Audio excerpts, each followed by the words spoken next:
जळगाव जामोद शहर परिसरात पुन्हा बिबट्याने शेतमजुरांच्या पशुधनावर हल्ला केल्याची घटना 26 मार्च रोजीची रात्री 2 वाजताच्या सुमारास घडली। जळगाव शहरातील रशीद शेठ यांचे प्लॉटमध्ये रहिवासी अनिश शहा रशीद शहा यांच्या मालकीच्या बकऱ्या घराजवळ असलेल्या गोठ्यामध्ये बांधलेल्या होत्या। रात्री 2 वाजताच्या सुमारास अचानक बिबट्याने बकऱ्यांवर हल्ला केला। यामध्ये त्या 5 बकऱ्यांचा मृत्यू झाला आहे।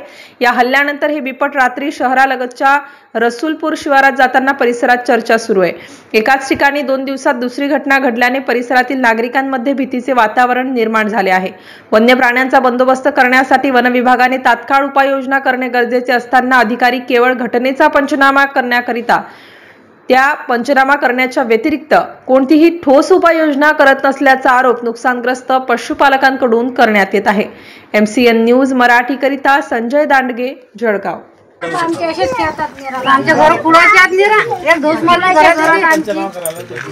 थोडं तुम्ही हे करा आणि ते ऑनलाईन करून घ्या सगळ्याची। घरातल्या एका माणसाला पाठवायचं आणि फोटो फक्त बकरीचा नाही पाहिजे, बकरी सोबत आपलाही फोटो पाहिजे। ते सगळं ऑनलाईन करून टाकू आपण।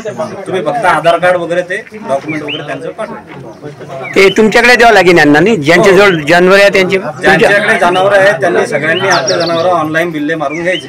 ही जिम्मेदारी आपली। आता तुम्ही जर का करून घेणार नाही तर तुम्हाला नुकसान भरपाई भेटणार नाही, ही तुमची जिम्मेदारी आहे।